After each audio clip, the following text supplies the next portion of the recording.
Hey guys, before I show you my progress, I'm going to explain something.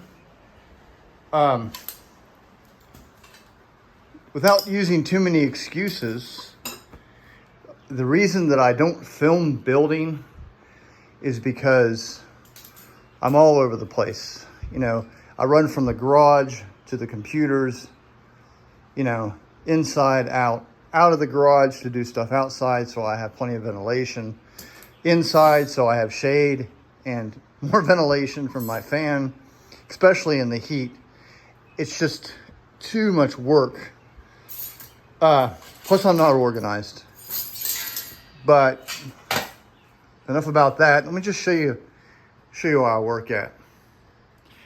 There's my big lathe, which I've yet to have to utilize. This is where I keep all my stock, all my aluminum, all my steel. More aluminum. As you can see, I haven't cleaned up yet. I'm so focused on progress. This is where I do most of my peening, my forming, right here, up on top of this guy. It's in my power zone right here.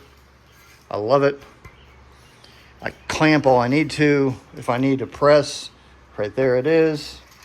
I got my vise. More often than not, I pull my chair up here. And if I have longer pieces than the 18 inches on the press, I use this I-beam. But right there, in terms of that, has all come from essentially that area right there. Right there. Of course, there's my welder. The Sawzall for things get really crazy. Jigsaw for cutting really small stuff. My big drill. And here is where I was working today. This is all the tools that it took to make that thing. And kind of working here at the edge, so I'm in the shade, yet I got plenty of light, plenty of ventilation. I do wear a respirator. I don't, suit up for doing tacks or a grind here or there, but if, any prolonged period, I definitely use my PPE. But it takes every bit of those tools to make, and more, to make my parts. This is where I keep my drill bits and my hole saws, my consumables.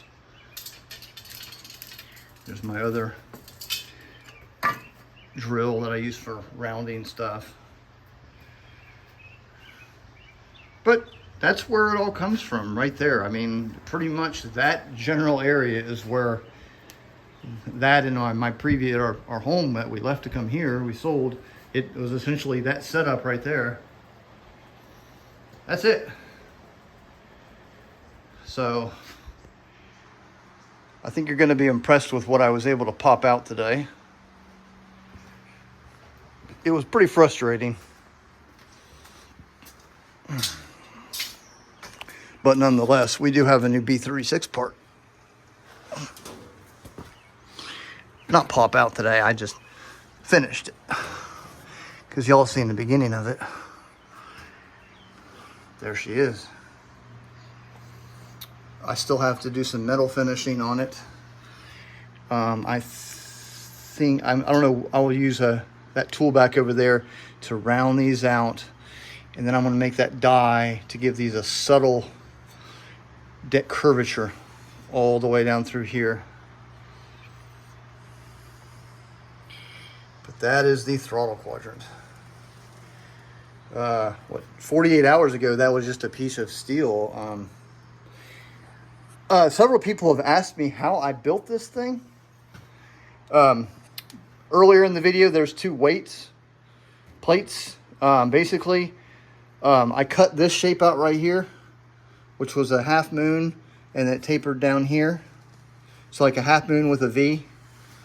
I put that in between those two plates and just sat there and peened it. Bent it in, bent it out until I got the shape I was looking for. Same with that side. And it's more complex. It's not a perfect, up and then over. It's more of a kind of like that. I still have, work to do here. These aren't perfect, so don't break out your your calipers just yet. I'm getting there. I like to paint things to see how they look. I mean, honestly, I could leave it like that. If you get really close to the ones on the actual aircraft, you can see that there's imperfections in the finish, because I'm going to assume they did this on a set of die and a big press. Well, probably it had 3 or 4 operations, but nonetheless, they pressed it.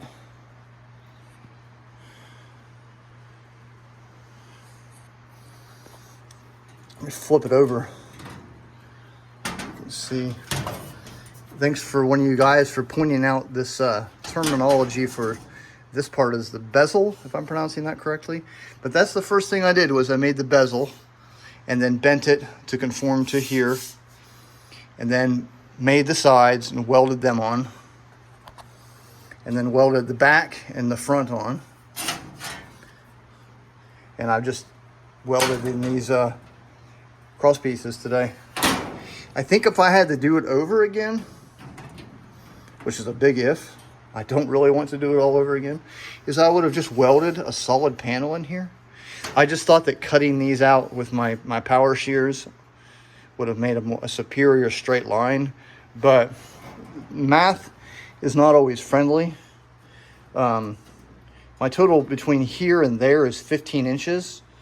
And so I found that if I divided that by the 25 partitions I needed, 1, 2, 3, 25, it would be 0.600 inches. So each one of these is 6000, 600, and so on. But upon studying, nothing would work. I could only get 24. I did the math 1,000 times this morning over about a 4-hour period.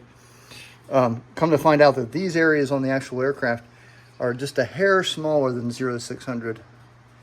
So it all works out. Already done scratched the paint because I don't prime things. Shame on me. Maybe someday when I get rich. But the next big step is to figure out that throttle quadrant. I'm not one of these guys who's going to sit here for 3 months and work on the same little area. I think it's very boring to do that. Well, it's not boring. It's just I don't enjoy. I want to build big. But maybe, I don't know. I've stood here with this camera at the same angle and talked about it over and over again. We'll see.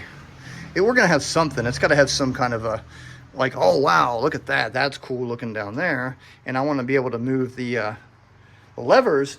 But the levers, the problem is like I've said, the mixture, these 6 levers for the mixture, they're on potentiometers. So they're going to have that natural resistance from those. I probably won't be able to find the actual potentiometers they used. And if I do, they're going to be $50 a pop.